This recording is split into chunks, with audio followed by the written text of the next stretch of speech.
¿cómo están? De vuelta, acá, en física. Nos volvemos a ver. Hoy, ley de Gauss, para campo eléctrico. Bien, nosotros dijimos, cuando empezamos a ver electromagnetismo, que vamos a trabajar con las leyes de Maxwell, que son las bases, es como si fueran las leyes de Newton para la mecánica clásica. En el electromagnetismo vamos a tener las leyes de Maxwell, donde Gauss tiene el privilegio de tener dos de las leyes importantes, ¿no? Gauss es un matemático, pero que trabajó mucho con la física, hizo muchos aportes. Por eso estilo, es más, en el curso de matemática posiblemente vean a Gauss de vuelta, por la importancia que tiene. Bien, el primer detalle importante, título. Ley de Gauss para campo eléctrico. ¿Por qué el tema del campo eléctrico? Porque obviamente va a haber otras situaciones, va a estar la ley de Gauss que no va a ser para el campo eléctrico. ¿Para qué campo va a ser? Magnético. Perfecto. Recuerdan que dividimos el electromagnetismo en dos partes porque así podemos trabajarlo mejor. Esta es la ley de Gauss para el campo eléctrico, ¿sí? ¿Qué vamos a trabajar o qué vamos a ver en la ley de Gauss para el campo eléctrico? Bueno, obviamente estuvimos insistiendo con este flujo, así que suponemos que uno de los invitados que va a aparecer aquí de vuelta es el flujo eléctrico. Flujo eléctrico, lo voy a escribir así ya. Flujo eléctrico o flujo del campo eléctrico, magnitud escalar, etcétera, etcétera. Dijimos que el flujo eléctrico está vinculado con una determinada superficie que es atravesada, voy a escribir así, y con un campo eléctrico. Si el campo eléctrico atraviesa esa superficie, una superficie determinada que la decidimos nosotros, entonces ahí tenemos un flujo eléctrico. Eso se expresaba a través de una ecuación de esta forma. La ecuación es de esta forma: flujo eléctrico es igual a campo eléctrico producto escalar por el área medida de la superficie, ¿no? Si la superficie es fea, entonces lo que hacemos es dividir la superficie en muchos pedazos. ¿Qué quiere decir fea? Bien, están atentos, perfecto. La dividimos en muchos trocitos pequeñitos, ¿sí? Calculamos el flujo eléctrico para cada uno de esas pequeñísimas áreas y después obtenemos el flujo eléctrico neto. ¿Lo vamos a escribir eso? Bien, lo escribo, adelante. Flujo eléctrico neto es la sumatoria de cada uno de los flujos eléctricos, donde esto puede ir de I hasta un vector determinado n. Esta ecuación se puede complicar, ¿no? Pero por ahora lo dejamos así. Cuando ustedes sepan un poquitito más de matemáticas, entonces ustedes van a ver que esto lo podemos escribir mejor.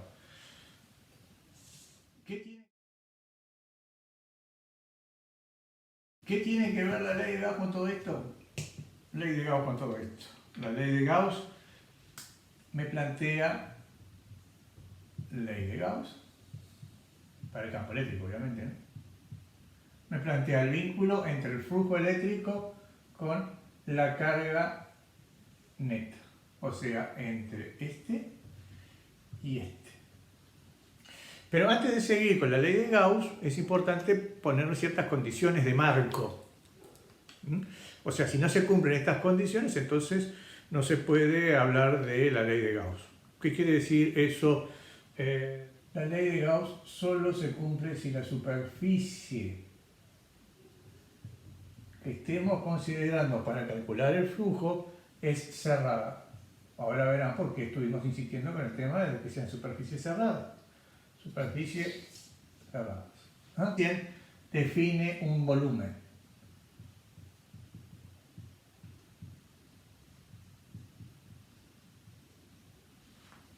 Dicho al revés y diciendo lo mismo.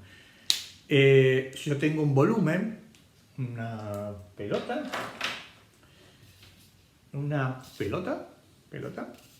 Esta superficie de acá es cerrada.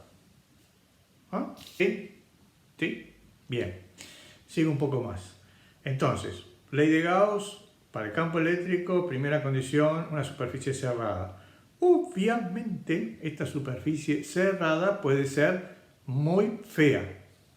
Puede ser muy fea para poder...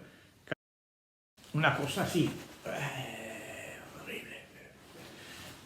O, como la esfera que mostré recién, puede ser una situación más simple.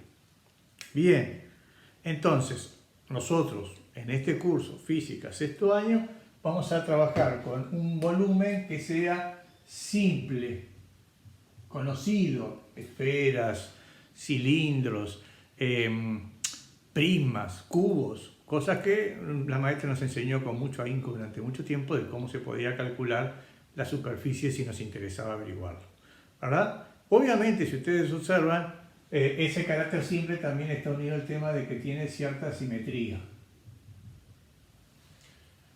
Pregunta, ¿la ley de Gauss solo se aplica para superficies cerradas, simples y simétricas? No. Bien, nosotros vamos a estudiar esta situación. ¿Qué pasa si las superficies no son cerradas, son cerradas pero no son simétricas? En ese caso, ¿sí? Bien, ¿y cómo se vincula entonces la ley de Gauss? Una vez que tenemos la superficie cerrada, que nosotros dijimos que va a ser simple, ¿cómo se vincula la carga neta con el flujo neto? Antes de pensar en eso, una acotación de algo que ustedes ya saben, ya lo saben, y no me miren con esa cara, ya lo saben porque es obvio. ¿Qué quiere decir la carga neta?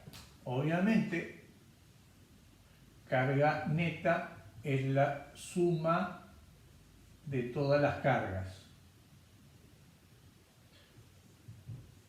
O sea, acá lo voy a escribir porque no lo había escrito antes, carga 1 más la carga 2 hasta la carga n minúscula.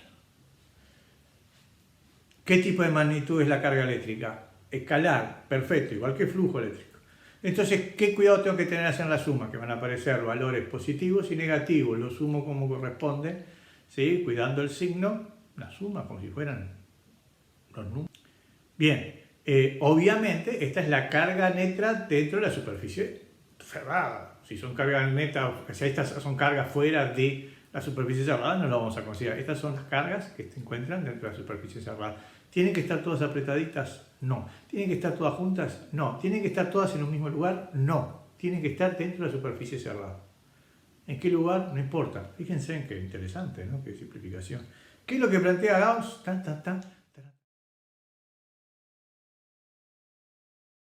¿Qué dice la ley de Gauss? Bueno, lo que nos dice la ley de Gauss es que dado una superficie cerrada, si hay una carga neta dentro de ella, o sea, si sumamos todas las carguitas y es distinto de cero, ahí nosotros tenemos un flujo eléctrico sobre la superficie. Bien, vamos a escribirlo. Gauss lo que plantea es que el flujo eléctrico neto en una determinada superficie depende de la carga neta encerrada entre esa superficie cerrada sobre una constante llamada epsilon sub 0. En realidad no es el nombre epsilon sub 0. Epsilon es la letra griega que lo representa, y 0 porque corresponde al vacío. El nombre oficial de epsilon sub 0 lo voy a escribir por acá. No es que siempre vamos a decir así, es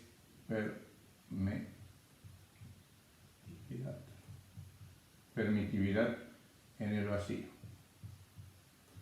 Obviamente en el vacío porque nosotros trabajamos en el vacío, no suponemos que las cargas están dentro de agua o están dentro de otra sustancia, pero normalmente se piensa así, o sea, por eso es en el vacío. Si no fuera en el vacío, bueno, hay que buscar un valor que corresponda a cada caso, pero nosotros vamos a trabajar en el vacío, en eso no se preocupe.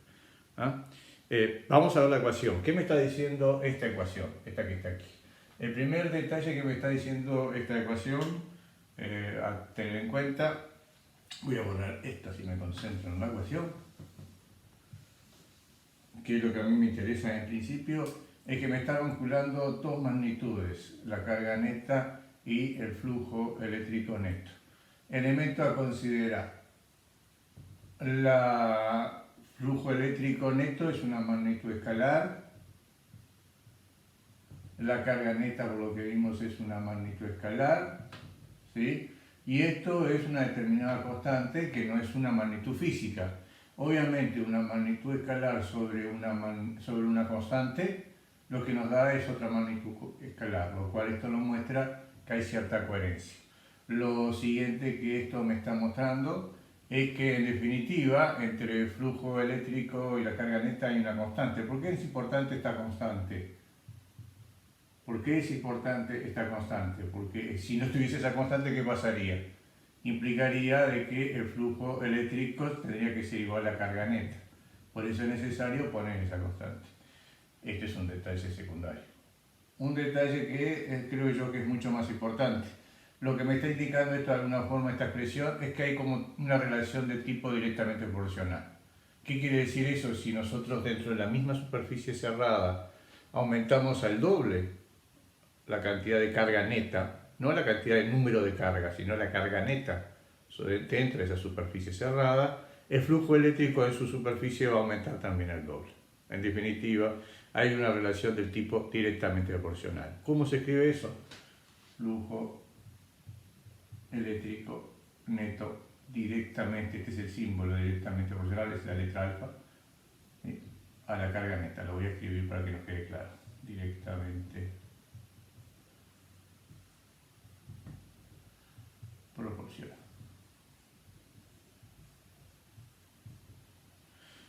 Para aquellos que les gusta profundizar un poquito más, digo, si no esto lo salta, esto querría decir algo así como que si hiciéramos una gráfica entre flujo eléctrico neto, obviamente, y la carga neta, esto nos quedaría una recta que pasa por el origen, y esto, la pendiente de esta gráfica, está vinculada de alguna forma con esa constante. Esto por ahora no es muy importante. Otro aspecto importante de esta ecuación, esto es importante y lo que viene ahora es importante, vamos a poner en asterisco las cosas que son importantes. ¿Sí? Que observen que esta constante que está acá, epsilon sub 0, la permitividad del vacío, es un valor positivo. Ahora vamos a hablar de él. Valor positivo. ¿Qué quiere decir eso en definitiva?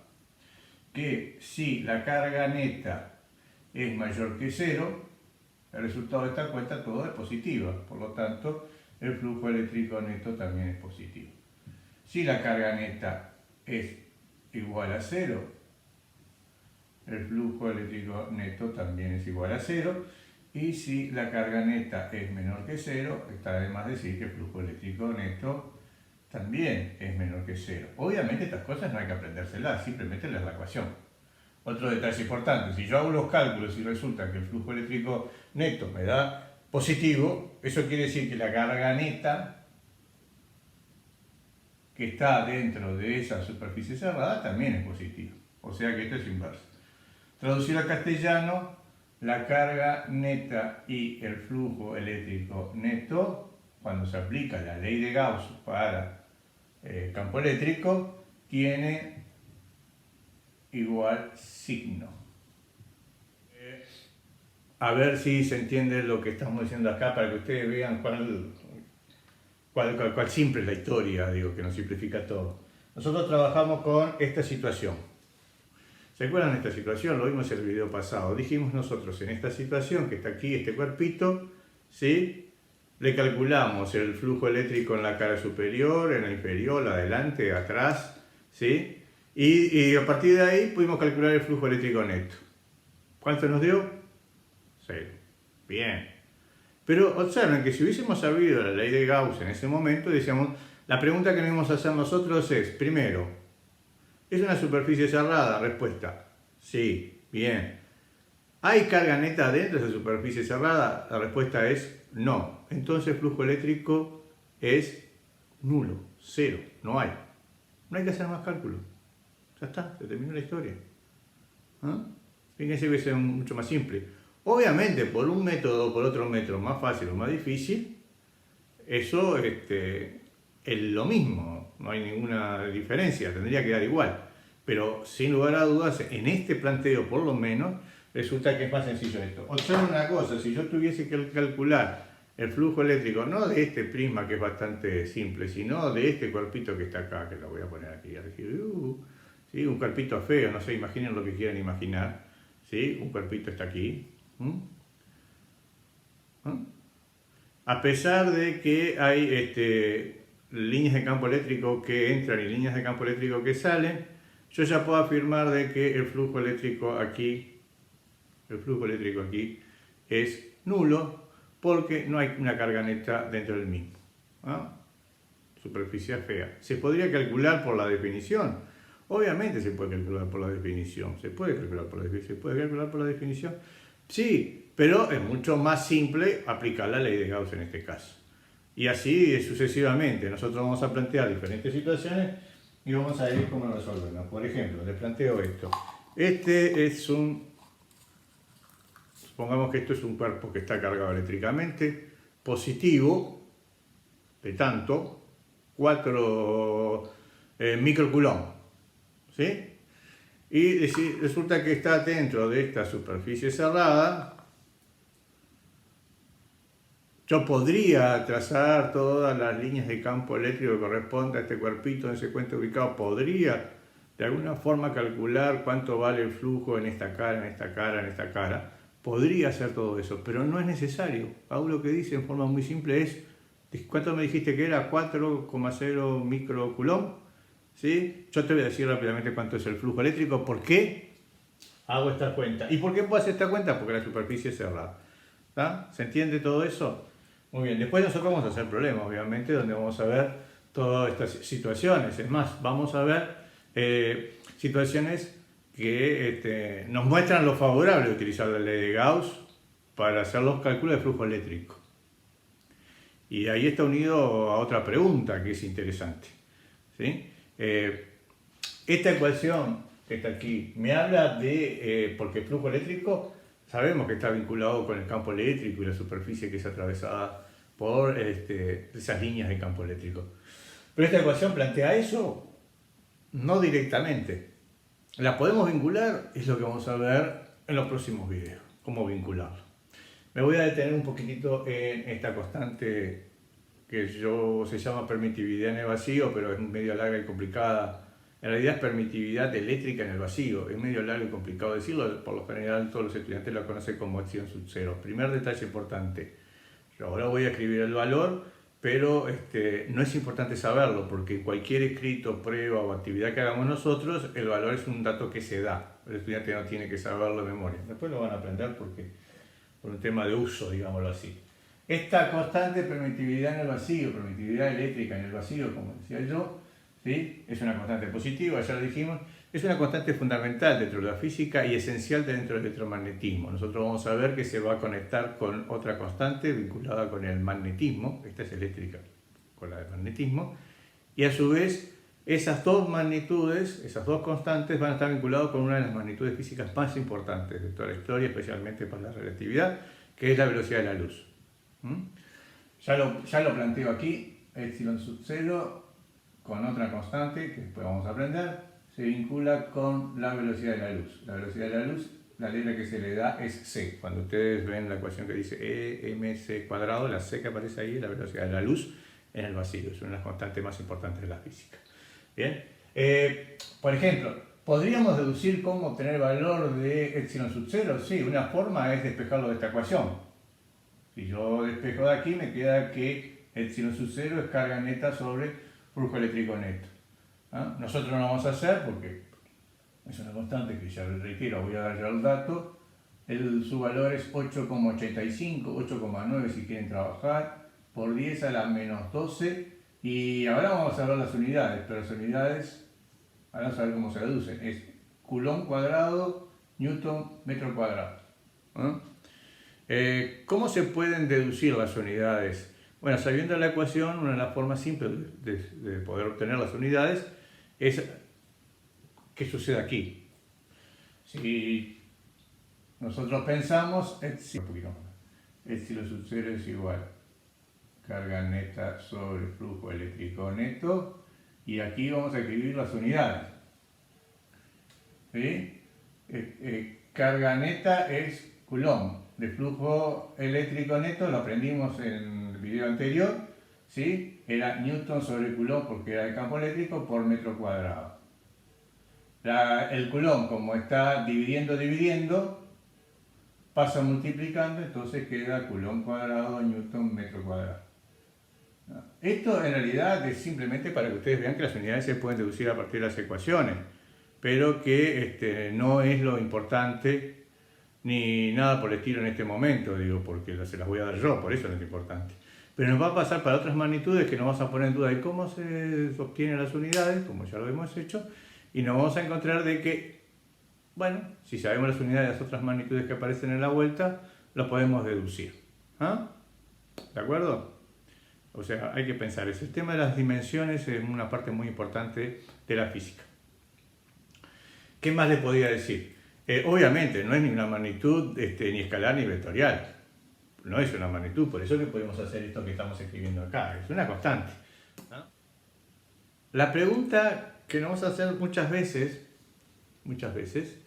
es ¿cuándo conviene utilizar para el cálculo del flujo eléctrico la ley de Gauss o la definición? ¿En qué caso se puede utilizar uno? ¿En qué caso se puede utilizar otro? ¿Y por qué no? ¿En qué caso se pueden utilizar los dos? Si se puede utilizar los dos es el mundo ideal, pero la discusión un poco es en qué caso uno, en caso de otro. ¿Ah? Eso es lo que vamos a ver ahora. Bueno, ahora estamos en el momento de la controversia para ver cómo resolver esto. Hay dos líneas, ya lo vimos. Definición, ley de Gauss, ¿cuál de los dos es correcta? Vamos a ver qué nos dicen los aquí participantes. Bueno, para mí es la definición, pues por algo la definición es la definición, y por lo tanto tiene que ser la más sencilla porque es la que de ahí surge todo. Bueno, para mí obviamente, quisiera hablar a la cámara, aquí a los presentes, yo estoy convencido que la ley de Gauss es más simple. Sí, está bien, digo, la definición está correcta, es la definición, pero no por ser la definición tiene que ser más simple. Fíjate que aquí lo único que tenés que saber es la cantidad de cargas. Bueno, sí, hay que saber que la cantidad de cargas hay que sumarlo, es una magnitud escalar también, digo, no hay inconvenientes con respecto a esas cosas. A nivel de situaciones es fácil, hay líneas de campo eléctrico que atravesando una superficie producen un flujo eléctrico. Bueno, pero ¿qué pasa si las superficies son complicadas? ¿Cómo calculas el flujo en cada caso? Bueno, está bien, divido la superficie y calculo el flujo eléctrico en cada uno. Como es una magnitud escalar, es fácil, digo, sumo, con el signo correspondiente, no hay inconveniente. Bien, pero sin lugar a dudas, siempre va a ser más sencillo sumar todas las cargas que hay ahí y de alguna forma sumar con signo, con valor. Y después ya está, es una cuenta, es una división. Bueno, está, tenés razón. La idea de Gauss es más sencilla, pero depende. Depende de que la superficie sea cerrada. Bueno, sí, tenés razón. Solo es válida para superficie cerrada, eso es importante. Si la superficie es cerrada, ley de Gauss. Y si la superficie no es cerrada, ley de Gauss no se puede aplicar, así que está, la única que queda es la tuya. La tuya.